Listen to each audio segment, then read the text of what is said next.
pra gente, pra mim pelo menos, que eu não sei, o que é esse tal de planejamento sucessório? Que tem a ver com essa questão da herança, né? E até tá polêmico, né, galera? E essa questão da Larissa Manoela. Na verdade, não é herança, é o dinheiro dela, o patrimônio dela.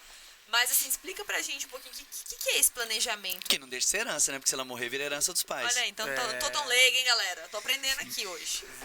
Mostra o processo aí, como é que funciona essa fala questão. pra gente. Incrível, eu adorei você perguntar, né? Porque eu te dei 10 temas, você pegou o meu preferido hoje, né? Então, eu comecei como advogado criminal, né? Como eu falei, depois consumidor, depois eu fui para ambiental, e agora, por último, que eu falei que eu fiz ano passado, credenciamento na SUSEP, justamente para questão sucessória. Certo. Tá? Porque não tem, hoje, ninguém que tá pronto para isso, apesar da gente estar todos cientes que vamos passar por isso, que é a morte. Quando a gente fala de produtor rural, você trouxe muito bem, eu não queria interromper tua fala lá, mas a gente voltou aqui agora.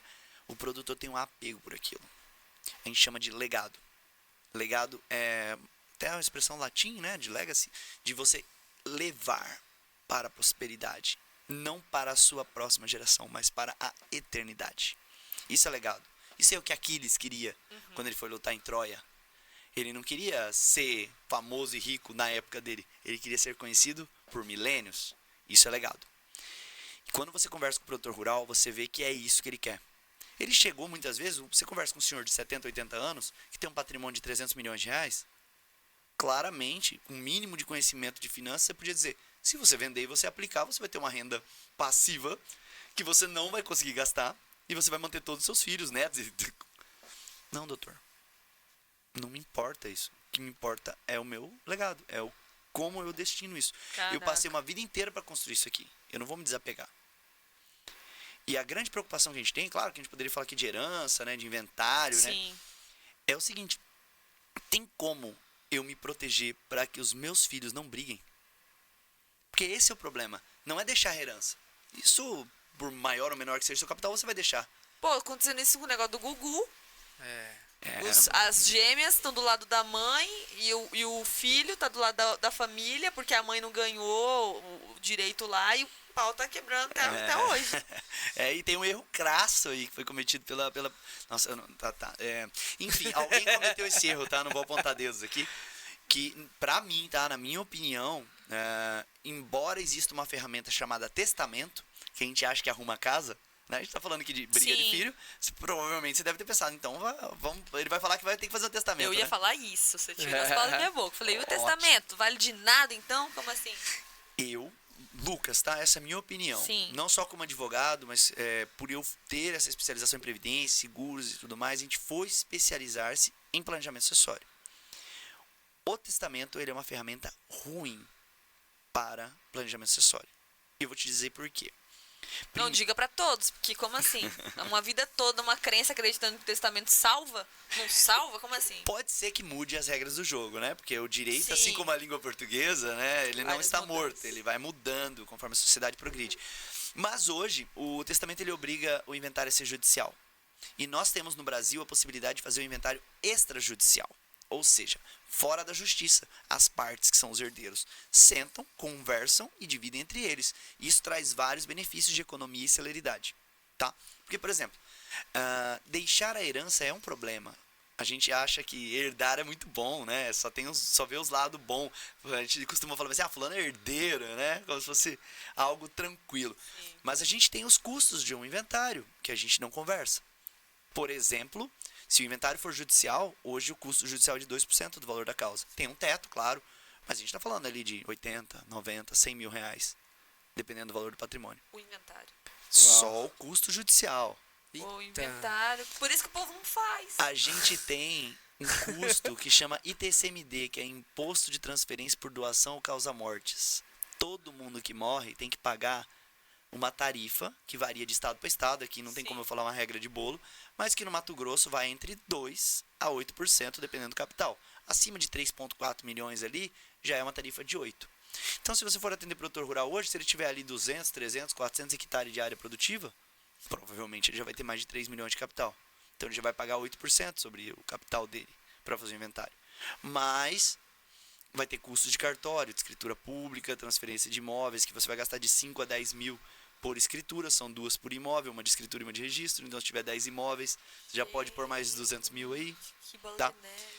Enfim, hoje se estima que o patrimônio de uma família, a gente desenha isso dependendo Sim. do tamanho, mas se for uma família de grande potencial, quanto maior o potencial, maior as taxas, né? E os percentuais são maiores também, então não só proporcional, mas até desproporcionalmente. O crescimento ele é assim.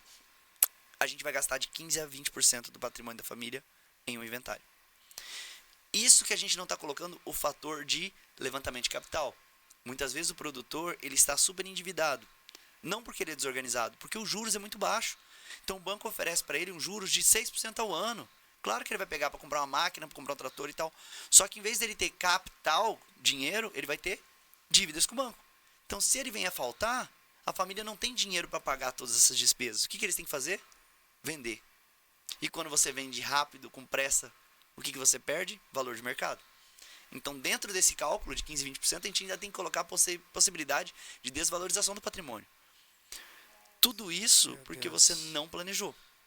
Então esse planejamento é uma prevenção mesmo, tipo, tu se cuidar antes que possa acontecer tudo isso. Antes que possa não, quando aconteça. Porque acontece. Porque acontece. Se tem uma coisa que a gente sabe, nós três aqui, todo mundo em casa que tá ouvindo, é que a gente vai morrer. Nós vamos morrer. Tá?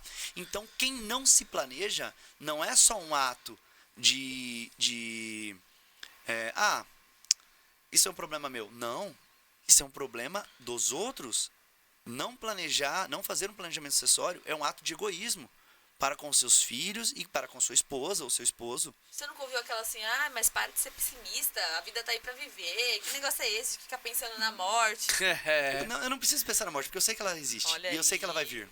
Sabe, porque tem essas pessoas nada a ver, que às vezes pode ser que venham com esse papo, pra quê? Pra que eu vou planejar? Porque, gente, esse termo que ele tá explicando aqui, eu nunca tinha ouvido desse jeito, só questão do testamento, ponto. Que é o que talvez muitos que estão assistindo conheçam. Então, ouvir isso é um aprendizado muito grande, gente. Olha, eu vou confessar algo que, né, que eu também vou me entregar, que eu também tinha um pensamento nesse formato, né? Cara, vou ficar falando disso, vou ficar vivendo, né? A gente não quer ouvir, a gente não quer viver isso, né? Mas, na real, igual você falou, ela não precisa pensar, ela Vai existe. acontecer. É fato. Só que hoje eu tenho um pensamento totalmente diferente, porque hoje eu tenho família, hoje eu penso nos meus filhos, na minha esposa, e eu já tenho na minha cabeça assim, cara, né, eu preciso me organizar. Hoje aprendendo com os erros, né, que a gente aprende muito com os erros dos outros e a gente precisa se tocar uma hora. Cara, é assim, a vida é assim. Então a gente precisa se organizar. Então eu já mudei muito meu pensamento nesse sentido também. Quando a gente fala de legado, a gente tem que pensar nisso, né? Eu posso ser solteiro e eu posso não ter filhos. Eu posso ter uma empresa. Como fica a minha empresa se eu morrer? Eu já me planejei?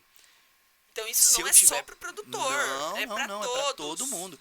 Se eu morrer, os meus pais são meus herdeiros, como a gente falou da Manuela. Eles são herdeiros dela, herdeiros legais. Então, se eu morrer hoje, eu já organizei como essas coisas vão suceder pros meus pais, porque senão quem vai ter que pagar essa conta que eu tava fazendo pra você são eles. Mas peraí, no caso dela, mesmo ela sendo filha, se ela vier a falecer, é deles. Eles são os herdeiros. Ela não tem filho ainda, né? E ela não é casada, pelo menos não que eu saiba, né? Noiva só. É noiva? Enfim. Aí depende do regime, ele teria uma parte disso e os pais seriam os herdeiros legais dele. Dependendo do regime de casamento, né? E a gente vai ter que adentrar muito na intimidade dela, né? Nem é foco, mas entendi. Mas, enfim, todo mundo, então, vai passar por um processo de inventário. Todo mundo, tá? Na verdade, você pode não estar aqui, né? Mas os seus bens vão ser inventariados, tá? Mas eu tenho muito pouco. Beleza. Quem tem muito pouco deveria se preocupar mais ainda. Porque ele tem pessoas que dependem dele. Com certeza, mesmo quem tem pouco, ou tem um filho, ou ajuda os pais de alguma forma, ou tem funcionários que dependem dele para subsistir.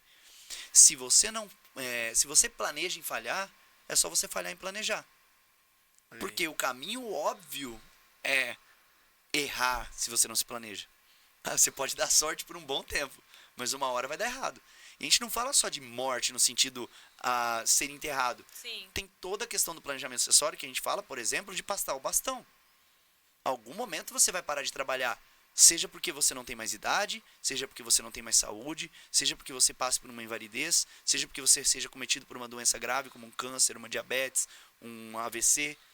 Se você não se planeja, como ficam os seus negócios?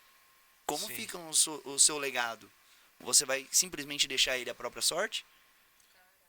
Então, planejamento sucessório não é só para a morte, viu?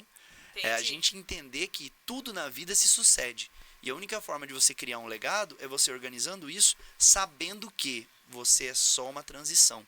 Mas o seu patrimônio pode ser eterno, assim como o legado de Aquiles.